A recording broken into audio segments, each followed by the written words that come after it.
श्री शिवाय नमस्तुभ्यम। दोस्तों, जैसा कि आप सभी लोग जानते हैं कि 26 जून यानी शुक्रवार वाले दिन इस पवित्र जून की सबसे बड़ी शुक्ल पक्ष की द्वादशी तिथि पड़ रही है। और दोस्तों, यह कोई साधारण तिथि नहीं है, यह वह विशेष और दुर्लभ दिन माना जाता है जिसका इंतजार बहुत सारे लोग पूरे साल भर करते हैं।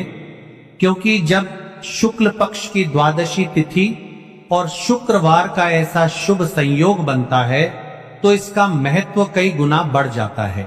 मेरी माता बहनों से निवेदन है, मेरे भाइयों से निवेदन है, मेरे जीजियों से निवेदन है कि इस दिन को बिल्कुल भी साधारण मत समझना, क्योंकि कई बार जीवन में ऐसे अवसर बार बार नहीं आते।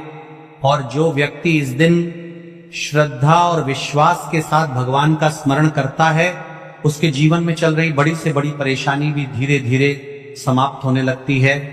दोस्तों, पूज्य गुरुजी महाराज ने अपनी कथा में कई बार कहा है कि अगर किसी व्यक्ति के जीवन में धन की समस्या चल रही हो, घर में दुख और अशांति हो, काम बनते बनते बिगड़ जाते हो, हाथ में पैसा रुकता ना हो, या फिर मन में कोई ऐसी इच्छा हो जो वर्षों से पूरी ना हो रही हो, तो ऐसे लोगों को शुक्ल पक्ष की द्वादशी तिथि वाले दिन किया जाने वाला तुलसी का 11 चावल अवश्य करना चाहिए। दोस्तों, बहुत सारे लोग ऐसे होंगे जिन्होंने पूरे साल भर कोई विशेष उपाय ना किया हो। कई लोग ऐसे भी होंगे जिन्होंने मन में सोचा तो बहुत बार होगा कि इस बार उपाय जरूर करेंगे, लेकिन किसी न किसी कारण से नहीं कर पाए होंगे। पर दोस्तों, भगवान हर व्यक्ति को एक ना एक अवसर जरूर देते हैं, और 26 जून का यह दिन भी कुछ ऐसा ही विशेष अवसर लेकर आया है। अगर आपने पूरे साल भर कोई उपाय ना किया हो, फिर भी इस जून की शुक्ल पक्ष की द्वादशी तिथि के दिन अगर आप श्रद्धा से एक चुटकी हल्दी कर लेते हो, तो दोस्तों आपको ऐसा फल मिल सकता है जिसकी आपने कभी कल्पना भी नहीं करी होगी। क्योंकि विशेष तिथि पर किया गया छोटा सा उपाय भी कई बार बड़े बड़े पूजा पाठ और अनुष्ठानों से ज्यादा फल दे जाता है। दोस्तों, देखा गया है कि बहुत सारे लोगों ने इस प्रकार के उपायों को श्रद्धा से किया और उनके जीवन में बदलाव भी आया। किसी के घर की आर्थिक परेशानी दूर हुई, किसी के घर का क्लेश समाप्त हुआ, किसी की रुकी हुई मनोकामना पूर्ण हुई। इसलिए आप लोग भी इस दिन को अपने हाथ से बिल्कुल मत जाने देना। और दोस्तों, आज हम आपको 5 बेलपत्र बहुत ही अच्छे और सरल तरीके से समझाने वाले हैं। इस वीडियो को देखने के बाद आपको कोई दूसरी वीडियो देखने की जरूरत नहीं पड़ेगी, क्योंकि हम आपको एक एक बात बिल्कुल सरल भाषा में समझाएंगे कि यह उपाय किसको करना है, कब करना है, कैसे करना है और किस भावना से करना है। दोस्तों, जून की शुक्ल पक्ष की द्वादशी तिथि अपने आप में बहुत विशेष मानी जाती है, और जब यह शुभ शुक्रवार वाले दिन पड़ती है तो इसका महत्व और भी अधिक बढ़ जाता है। कहा जाता है कि इस दिन सच्चे मन से भगवान को याद करके किया गया छोटा सा उपाय भी बहुत जल्दी फल देता है।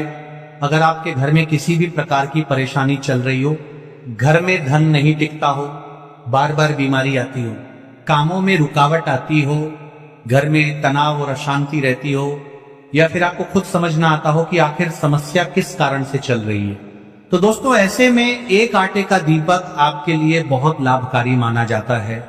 क्योंकि कई बार जीवन में कुछ ऐसे दोष और बाधाएं चल रही होती हैं जिनका कारण हमें पता भी नहीं होता, लेकिन विशेष तिथि पर श्रद्धा से किया गया उपाय धीरे धीरे उन नकारात्मक प्रभावों को भी कम करने लगता है।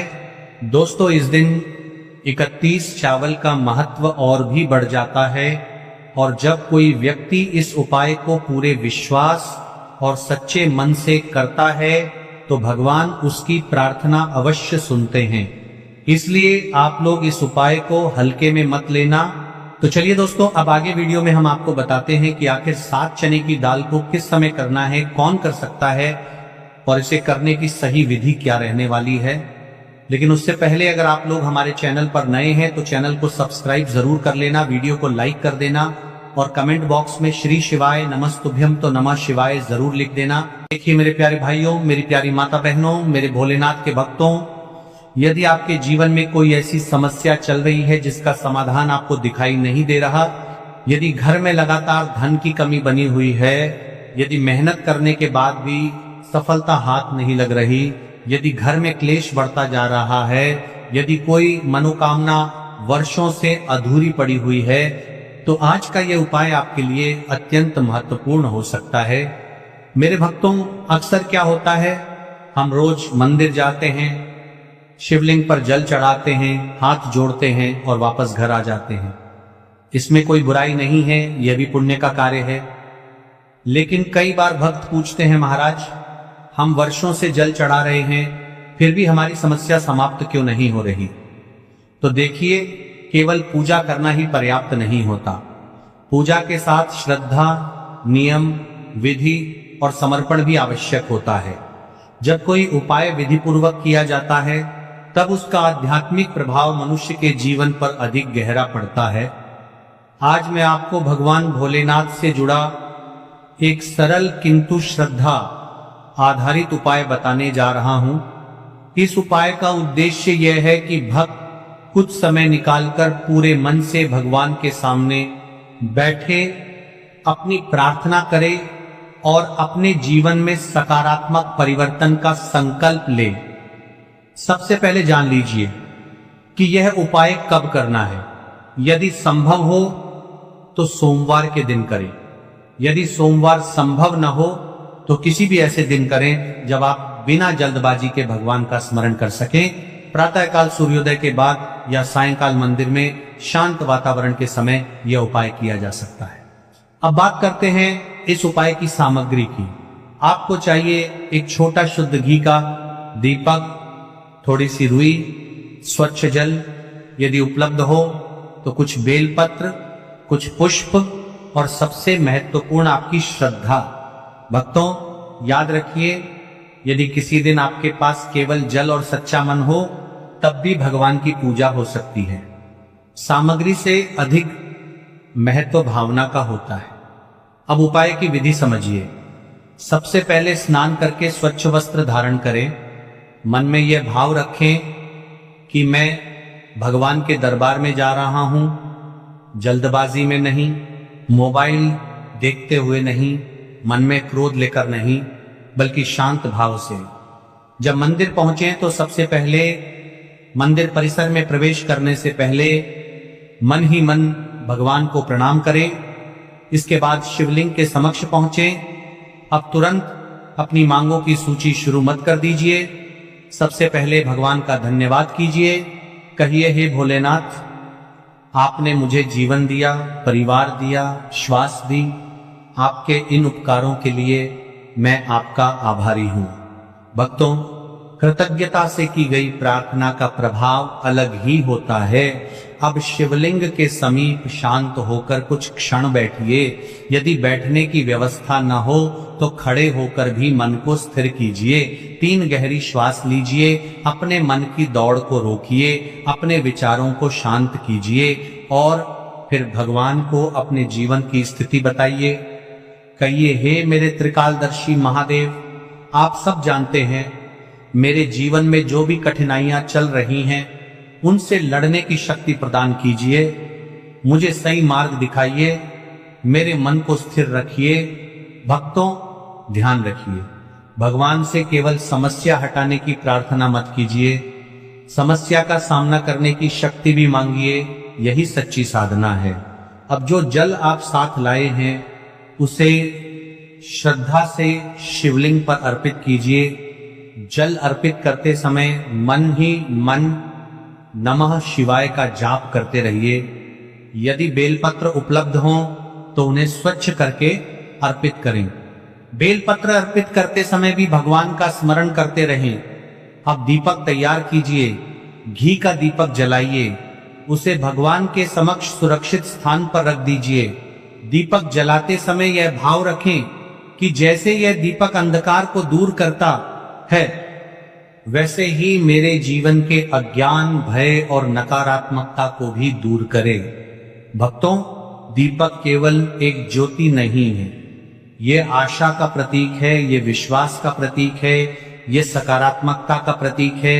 अब कुछ समय भगवान के सामने बैठिए, जल्दी मत कीजिए, यही वह समय है जब आपका मन भगवान से जुड़ता है। यदि संभव हो तो कम से कम 11 बार नमः शिवाय का जाप करें। जाप करते समय किसी और के बारे में मत सोचिए, किसी से तुलना मत कीजिए, केवल भगवान का स्मरण कीजिए। भक्तों, कई बार लोग पूछते हैं कि इस प्रकार की साधना का लाभ क्या है। तो समझिए, जब मन शांत होता है निर्णय बेहतर होते हैं। जब निर्णय बेहतर होते हैं जीवन की दिशा बदलने लगती है। जब जीवन की दिशा बदलती है तब व्यक्ति को लगता है कि उसके जीवन में नई संभावनाएं खुल रही हैं। यही कारण है कि प्रार्थना और ध्यान का महत्व सदियों से बताया गया है। अब मैं आपको एक प्रेरणादायक प्रसंग सुनाता हूं। एक महिला अपने जीवन में अत्यंत परेशान थी। परिवार में आर्थिक कठिनाइयां थीं। घर का वातावरण तनावपूर्ण था। वह बार बार यही सोचती थी कि उसके जीवन में कुछ अच्छा नहीं होगा। एक दिन किसी संत ने उससे कहा, समस्या को बार बार मत देखो, प्रतिदिन कुछ समय भगवान के सामने बैठकर अपनी चिंता उन्हें सौंप दो और फिर पूरे मन से अपने कर्तव्य करते रहो। उसने ऐसा करना शुरू किया। कुछ ही दिनों में उसकी सोच बदलने लगी। वह पहले की तुलना में अधिक शांत रहने लगी। उसके निर्णय बेहतर होने लगे।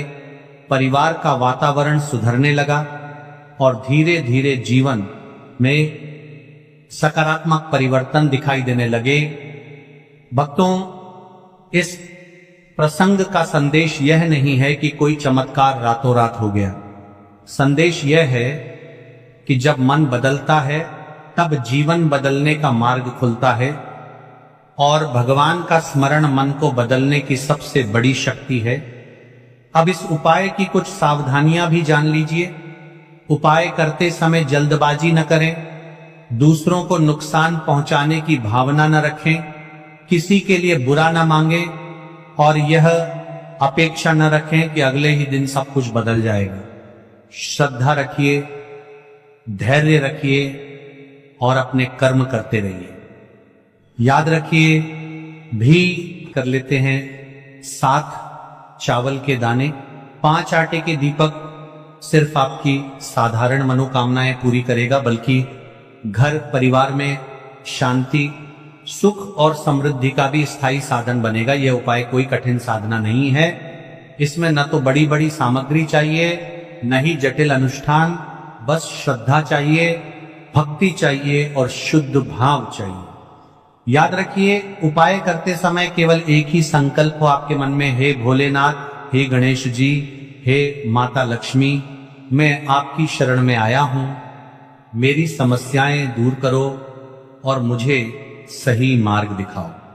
सबसे पहले हम इस उपाय को करने के समय के बारे में बात कर लेते हैं, यानी कि आपको किस समय करना है। देखिए, उपाय का सही समय भक्तों, कोई भी उपाय तभी सिद्ध होता है जब वह सही समय पर किया जाए। इसलिए आज मैं आपको बहुत विस्तार से बताऊंगा कि यह उपाय कब और कैसे करना है। सुबह का समय, सबसे पहले हम इस समय के बारे में बात कर लेते हैं। प्रातः काल का समय शिव पूजन और उपाय के लिए सर्वश्रेष्ठ माना गया है। आप सुबह 7 बजे से 12 बजे के बीच इस उपाय को कर सकते हैं। अगर आपके पास जल्दी का समय है तो 7 से 8 बजे के बीच करना सर्वोत्तम है। सुबह सबसे पहले शिवलिंग पर जल चढ़ाया जाता है, इसीलिए इस उपाय की शुरुआत भी जल से ही होगी। अब महाराज जी, हम बात कर लेते हैं विशेष प्रदोष काल के समय के बारे में। प्रदोष काल का समय कई माताएं, बहनें या घर के लोग सुबह के समय व्यस्त रहते हैं।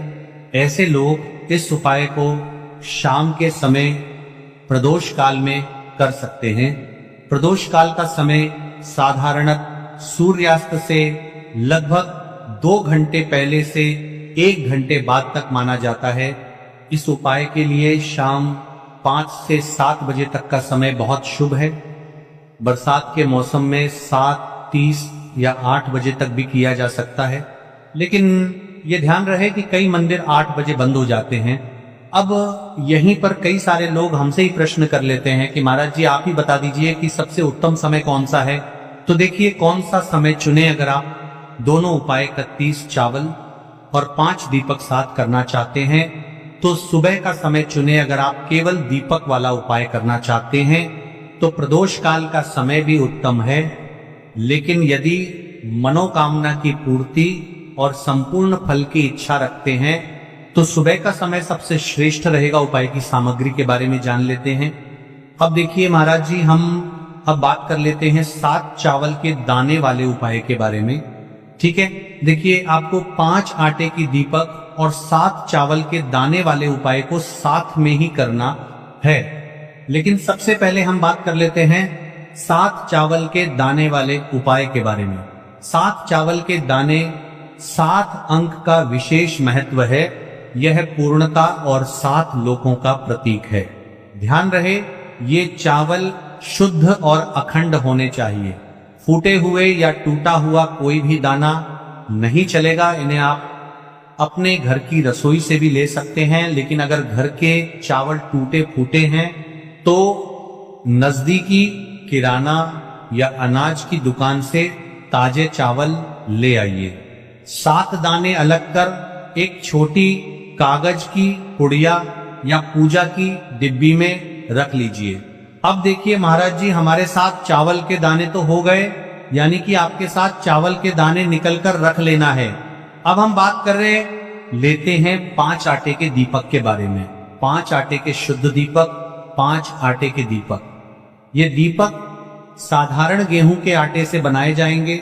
दीपक बनाते समय इसमें ना नमक मिलाना है ना हल्दी। आटे से बस सादा शुद्ध दीपक बनाना है।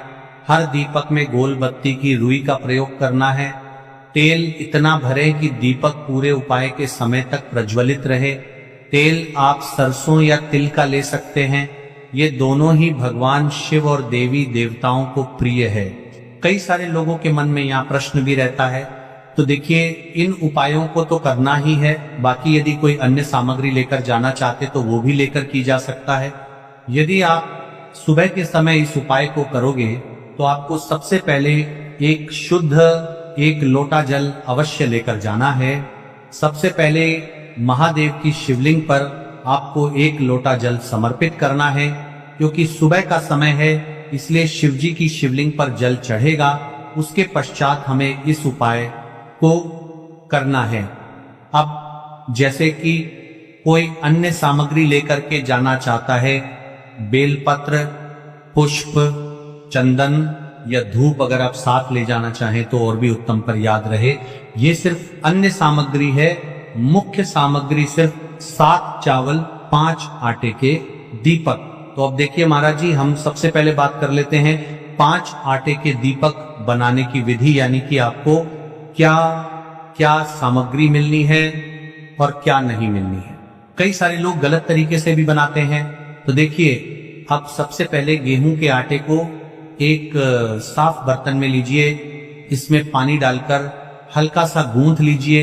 ध्यान रहे आटा बहुत सख्त भी ना हो और बहुत ढीला भी ना हो। अब इससे 5 छोटे दीपक बनाएं। दीपक बनाने का भाव होना चाहिए, हे प्रभु ये दीपक मेरे जीवन के अंधकार को मिटाने के लिए हैं। हर दीपक के बीच में जगह बनाइए ताकि उसमें रुई की बत्ती रखी जा सके। अब रुई से 5 गोल बत्तियां बनाइए। दीपकों में बत्तियां रखकर उन्हें तेल से भर दीजिए।